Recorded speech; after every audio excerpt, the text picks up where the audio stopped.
Gentlemen, let's start with the 1st July. So, draft emission target rules for industries under carbon credit trading scheme. So, carbon credit trading scheme. It was first conceptualized in 1992 in Kyoto Protocol. So, where we are this carbon credit when we earn one credit, one credit is equal to 1 ton of carbon dioxide saved. All right, saved. So I mean to say, if you are producing, if you are mandated to produce by Bureau of Energy Efficiency, Bureau of Energy Efficiency working under Ministry of Power. If you are mandated to produce, say, 100 units of carbon dioxide, depending upon your nature of industries, there are a group of nearly 400 industries which are empaneled. Now, but if you are producing only 90 units, then you are earning 10 carbon credits. Now you can sell this particular carbon credit, okay, in the power exchange market. Now, accordingly, India has been, in the government of India has released certain rules. All right, it is not a new rules, but you should remember that it is an upgraded one. All right, it is a recently upgraded one. And the name of the rules goes by greenhouse gas emission intensity target rules. Now, sir, these rules are issued under Energy Conservation Act 2003. All right, this has been amended in the year 2018. All right, 2018 it has recently been amended. Again, very, very important for both prelims as well as mains. Now, it proposes to legally bind the greenhouse gas emissions for over nearly 400 industrial units, and it is the duty of the Bureau of Energy Efficiency to determine the emission target of each of the industries. And failure to comply will also result in certain punishments provided under environment, because you are harming the environment. It is under Environment Protection Act. Now, now, sir, what are India's other schemes related to carbon trading? Basically, perform, achieve, and trade. Very, very, very, very important. Okay, it is executed by Bureau of Energy Efficiency itself. Then, renewable energy certificates. These are trading certificates where you produce renewable energy and you can sell it in the market. All right. Then another is rate-based emission trading system. Not so important, not so important. But what is called, I just now mentioned, what is called the Kyoto Protocol. Kyoto Protocol, though it was enacted in 1992, it became enforceable from 1997. Now, so clean development mechanism. It has a small history. It allows industrial countries to invest in emission reduction projects in developing countries. So, if developing countries are going for a cleaner energy, then these Western companies can buy these carbon credits. Now, in this context, just know, what is this carbon trading? Carbon trading means trading the carbon credit certificates. Now, Central Electricity Regulatory Commission. It's a statutory body established under Electricity Act. Established under the Electricity Act. Very, very, very, very important. And it is a statutory body, and it looks after the proper implementation of various carbon credit schemes launched by the government of India. All right. Then comes what is called the 7 point strategy to mobilize private capital for sustainable development. Matlab, largely, the government of India is undertaking sustainable development projects. So, how can private capital be mobilized? So, you require a strong domestic financial markets, and you require to address the perceived risks through institutional reform. Institutional reform, in the sense, there has to be more and more independent regulators, there has to be transparent bidding, and improve ease of doing business in the financial market, especially towards sustainable development projects, and create large scale investment opportunities. All right. Ensure that there are more and more green bonds, sovereign green bonds. Yes, India has sovereign green bonds. Matlab, the money that is raised through these bonds will go only for green projects. then enable multilateral development banks such as Asian Development Bank, such as BRIC Bank, such as New Development Bank, all right, multilateral or the World Bank, to go for more generous more generous credit growth in the sustainable development sector. Then, and also at the grassroots level, support the MSME sector. All right, so this is something which is very repetitive. Okay, you can just go through this particular document. The this will you will come across also in your statics. All right, and it's a part of daily current affairs. All right, how can private sectors be mobilized towards attaining sustainable development program? You can quote as told by the finance minister, and this is common for all the economies. All right, then comes you don't have to worry about United Nation conference on trade and development, how the world, what is the trend of the world debt. Yes, in the sense, uh, how the developed countries are rising. For example, Donald Trump's recent, the big beautiful bill, it seeks to enhance the credit of USA.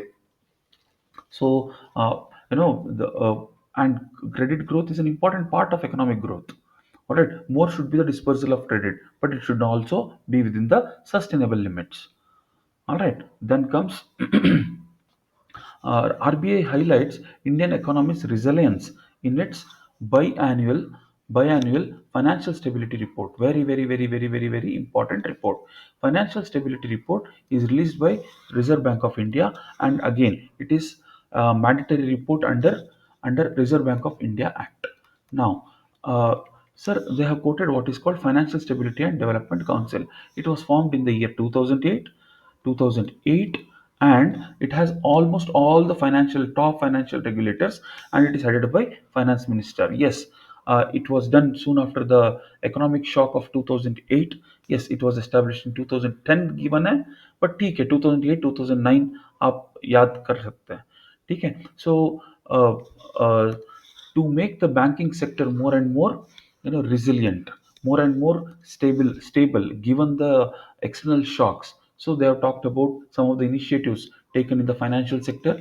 Very, very, very, very, very, very important for the mains examination. So something called the Basel Committee norms for the banking sector. Especially we have matlab, what is the amount of capital. Okay, what is the asset. All right, asset to credit ratio.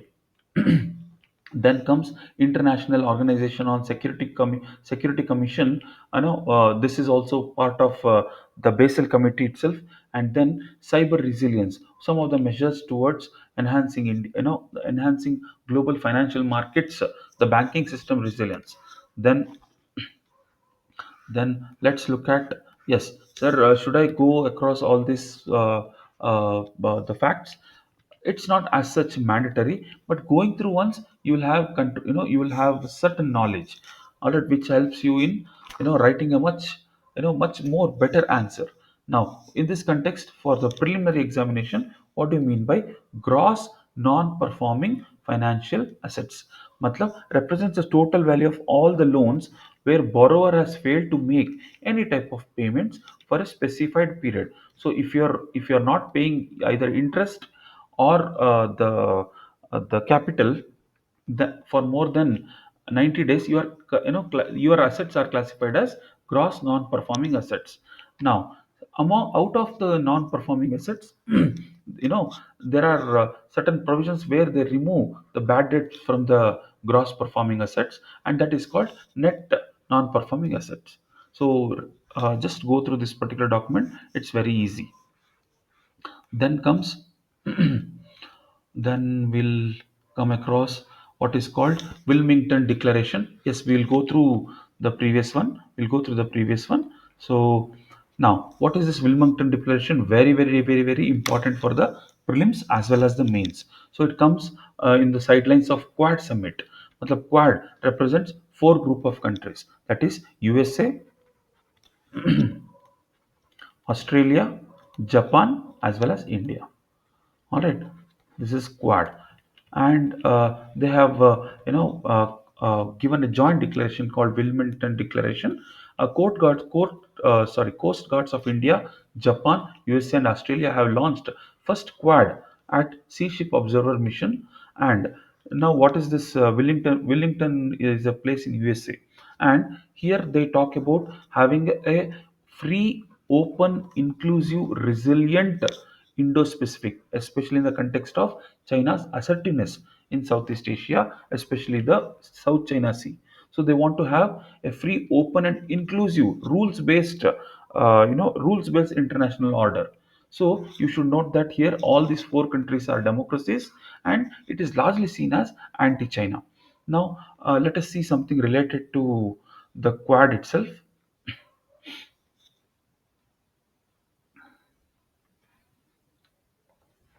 So Quad Foreign Ministers meeting. Quad Foreign Ministers meeting was concluded in Washington DC and Washington DC, and we just now studied about the previous the Quad Summit or Wellington Declaration. Now it reaffirmed again for a free, open, and rules-based Indo-Pacific region, and launched a renewed agenda to focus towards, especially the Quad, because Quad they want to formalize it as such. See Quad. Okay, it is also another acronym for Quadrilateral Security Dialogue. Now it has four countries, and now they want to include even the wider agendas. All right, basically the maritime security, economic prosperity, all these being democracies, and they want to secure a supply chain and emerging technologies, humanitarian and emergency response, and also they have shown solidarity towards India's Pahalgam attack. All right, very important for the mains examination. How relevant is Quad? What about the BRICS? Compare it with the SCO, compare it with East Asia Summit, etc. And there are other regional frameworks such as ASEAN, such as Pacific Island Forum and Indian Ocean Rim Association. So what are all these? We'll come across slowly as we go cover the current affairs part. Then, so okay. So let's see the yeah, Wave X. Wave X, it's is a challenge, a challenge where startups engage in hackathon to develop a more decentralized to develop AI powered multilingual translation solutions, because we are a diverse country. All right, so that instantaneously, in the Pali, in Sanskrit, in Hindi, all the technological solutions should be made available through translation.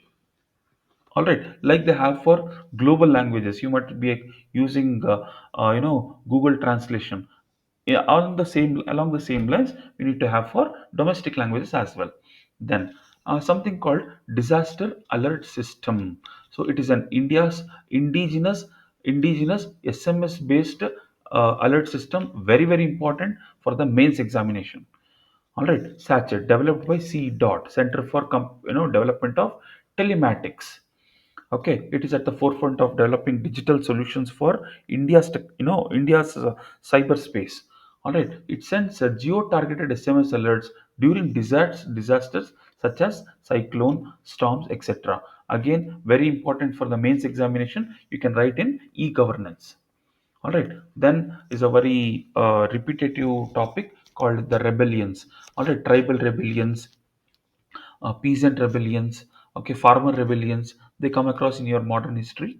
Now, so the Santal rebellion, okay, it is also it happened in 55 to 56, just before the 1857 rebellion.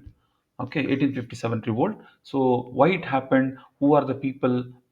Sidhu and Kanho. Yes, UPSC has asked this, and what was the causes for this? Causes for this is largely the intrusion by many uh, many money lenders into the Santal areas which were created by the British. Okay, so it is a region called Daman Eco in Rajmahal Hills. It comes towards Chota Nagpur Plateau currently. All right, just above the Jharkhand.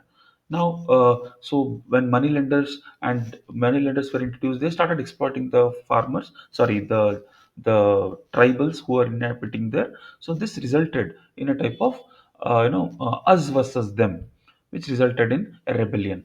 Then then just look at Andaman Sea. Andaman Sea, recently experienced an earthquake.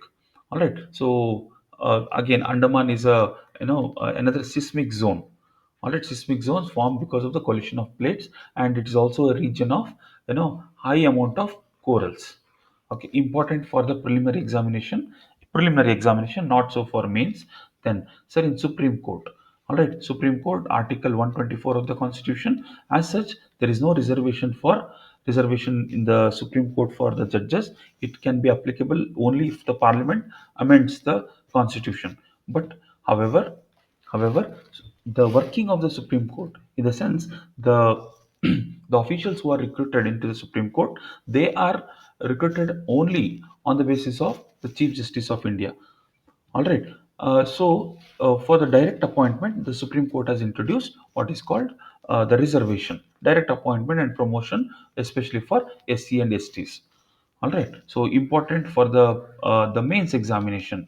Then then just look into Namibia, because Narendra Modi, our Honorable Prime Minister, has visited Namibia, and Namibia comes here, and its capital is Windhoek.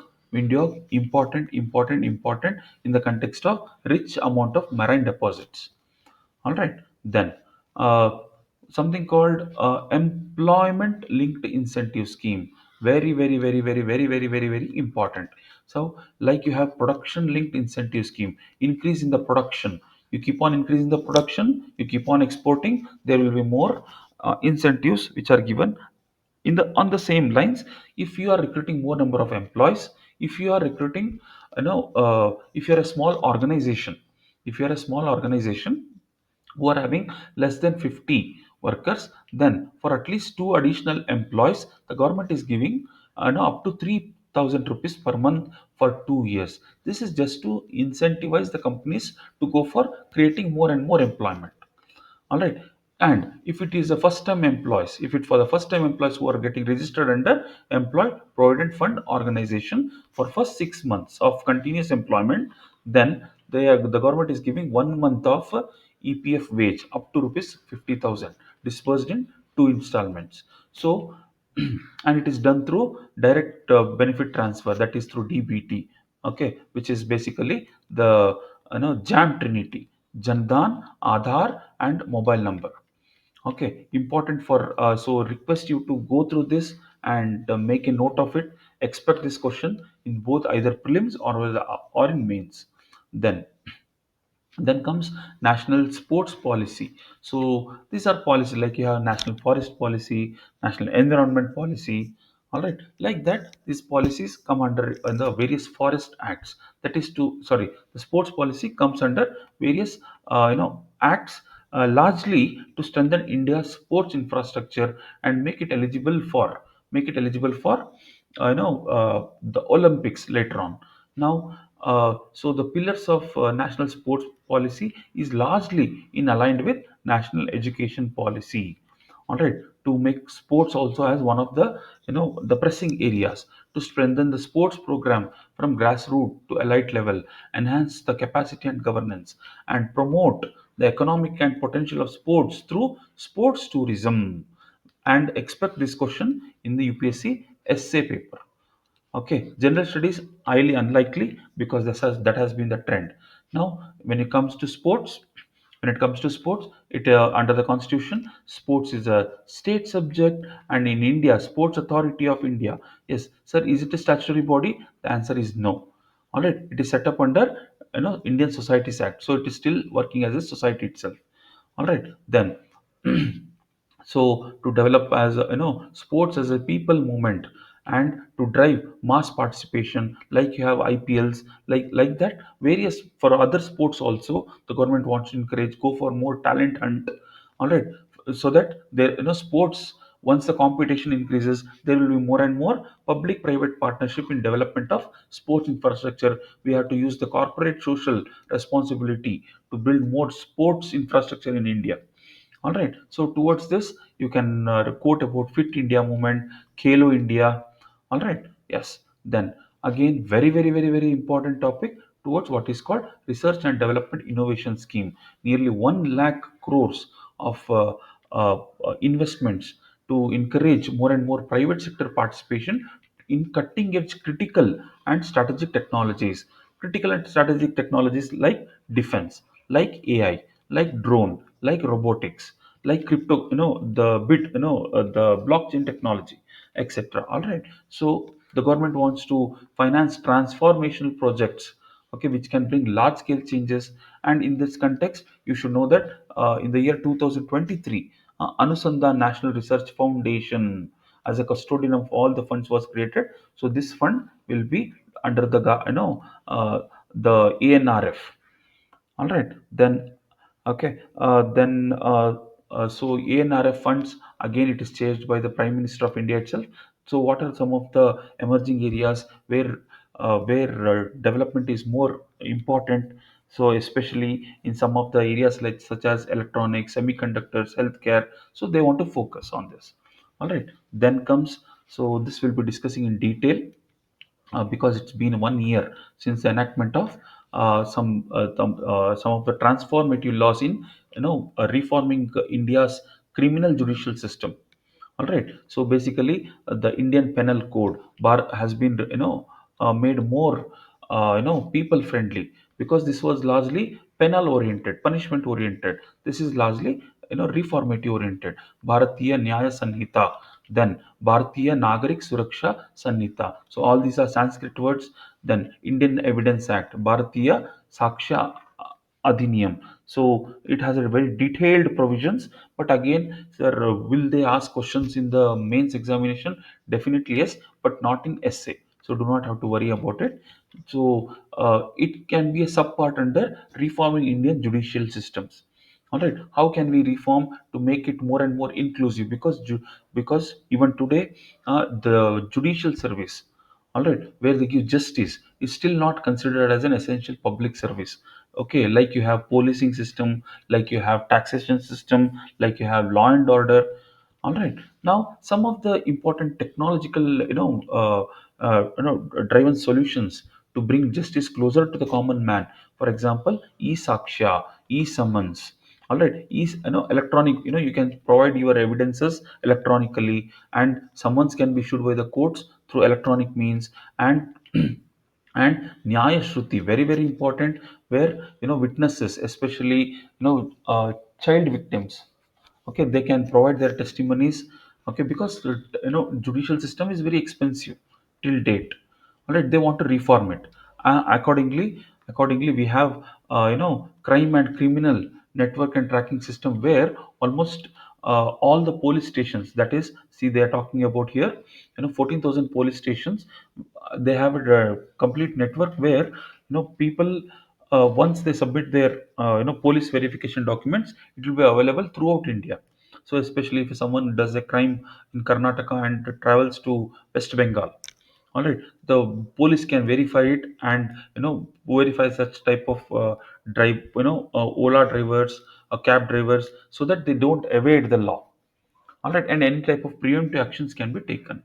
Then accordingly, some of the important provisions we can talk about is, if someone has served 1/3 of their maximum sentence under bail itself, under bail itself. Okay, they are not been prosecuted, but they have spent almost, if it is out of say 9 years, he has spent 3 years under the bail, then he can be automatically granted bail. And for that matter, women prisoners, eligible women prisoners, can be released early. And for that, these type of reformative measures, and to make the filing of charge sheet mandatory in 90 days, okay, and make the court proceedings live. These are some of the provisions. Okay, then comes a very very important convention on international trade in endangered species of wild flora and fauna. It marks 50 years, and March 3rd, March 3rd coincides with celebration of World Wildlife Day. All right, it is because the world, United Nation entered into the the accepted the sites. Okay, sites, again 1975 में establish हुआ था. Now इसका this convention on international trade, all right, trading endangered species, all right, endangered. So there are list of three appendices, all right, three appendices, species which are threatened with extinction. They will be permitted only, matlab, if someone is transporting from one country to another, they require special permission, when especially when the animal is of extinction, very much threatened, or if it comes under appendix 1. Accordingly, appendix 2, appendix 3. Now, is it a legally binding treaty? Yes, the answer is yes. But nevertheless, they don't take, matlab, they will not replace a domestic legislation. Now comes a very important, which is the highest decision-making body in sites. It is United Nations Environment Program. Uska Secretariat. All right, site secretariat. That is United Nations Environment Program will look into the working of the sites. All right, very important. And especially they had launched what is called in 1997 a mike program. All right, mike is for elephants. All right, so elephants को illegal hunting हो रहा है तो illegal poaching हो रहा है तो they will look into it. Okay, very important for both prelims as well as mains examination. Then comes something called biomarkers. Biomarkers are biological markers. All right. So these are naturally available. All right. They tell about whether some disease is progressing or not, or for that matter, some kind of exposure to pathogens, etc. So scientists at Indian Institute of Science have developed a type of biomarker. Okay, using terbium. Terbium is again, okay, it is a rare metal of lanthanide series. So again, it's a rare earth metal. Okay, so using this,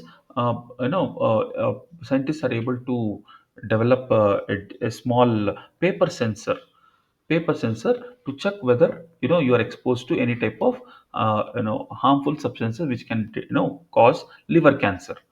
All right. Then comes Operation Melon, very very very important, started by national. These are type of operations. Now, especially you should quote in General Studies Mains Paper 3. National Control Bureau, Narcotic Control Bureau has launched what is called Operation Melon, where they busted a massive international drug racket. All right, through darknet. Darknet is almost 90% of our internet is which we don't see it or access it directly through our normal browsers, conventional browsers. All right, so here drugs are being sold using cryptocurrencies. Okay, important. So in this context, we'll discuss something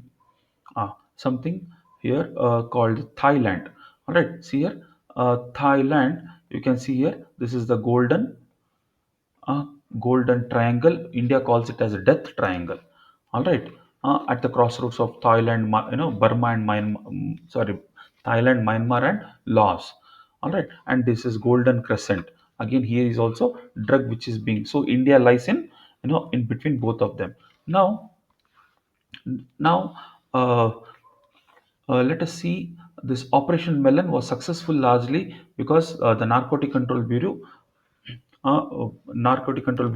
were able to, you know, uh, unearth many type of hallucinogens, psychotropic drugs, which can potentially, change the way people see. All right, so you can just go through this per se. Then what is called Project 17A. Project 17A, very old project to make India self, almost nearly develop 160 naval ships. Okay, with various series, Nilgiri, Himagiri, okay, Taragiri, etc. All right, it was started in 2009.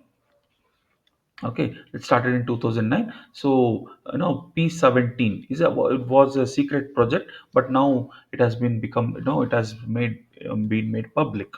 All right, so still naval ships are being inducted into the Indian armed forces. Then comes captive non-public private network, sorry, non-public or private network. It is like captive, matlab, you are a company, you are located in the, an area of having nearly, 100 square kilometers. You need to have your own internet services. All right, your own internet services which is not accessible to outsiders, where you want to enhance your data protection, enhance your security.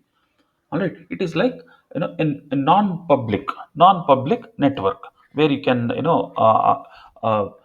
which is not accessible to the general public. Hence use, commercial telecommunication services are not used here. Okay, important. So in this context, Department of Telecommunication issued guidelines to establishment of captive. Okay, like say some companies have captive mines also. Okay, captive mines matlab the production of the raw materials from the mines is, it is applicable only for that particular companies, not for others. All right. Yes. Important, important, important. They can ask you applied questions. Then, a certificate of deposit. Certificate of deposits is nothing but, okay, I have given the bank say 1 lakh rupees. Now they will give certain, a CD. All right. Or this 1 lakh rupees is lying in the bank for a long time. Now they will give you certificate of deposits. Now, so this is equivalent to, okay, I have 1 lakh rupees. Now using this, I can sell the CD outside. I can sell this CD outside, or I can, because, or I can take loan from other banks at a premium. All right, important. So, sir, who issues it? It is issued by all scheduled commercial banks and, those banks, financial institutions permitted by the Reserve Bank. Again, sir, who can buy the CDs? Individuals, corporations, NRIs. All right. Yes. So it is governed by Reserve Bank of India. Then comes the Solar Energy Corporation of India. Very, very, very, very important. Okay. In the previous slide, we discussed about Central Electricity Regulatory Commission. All right. And Solar Energy Corporation, it is a Navaratna company. All right. Working under the Ministry of New and Renewable Energy. Okay. So it was established in the year 2001 and 2011 to look into India's transition towards, green energy. Okay, important, important, important. So what is, 60 gigawatts of power sale agreements? Not important as such. So just look into what is the static part of this. Okay. Yes. So the rest apart we'll be discussing as we, continue in the next session. All right. So we are left with one more small topic, I guess, that is the digital India. Again, these are repetitive themes. Digital India. Okay. Huh. All right, because Digital India scheme marks nearly 10 years. So, what are the achievements? Okay, how it has transformed. Okay, you can talk about, digital payments. You can talk about Umang app. You can talk about, the mission Karma Yogi, and various accomplishments are there. We'll discuss this in detail in the next slide. Thank you so much.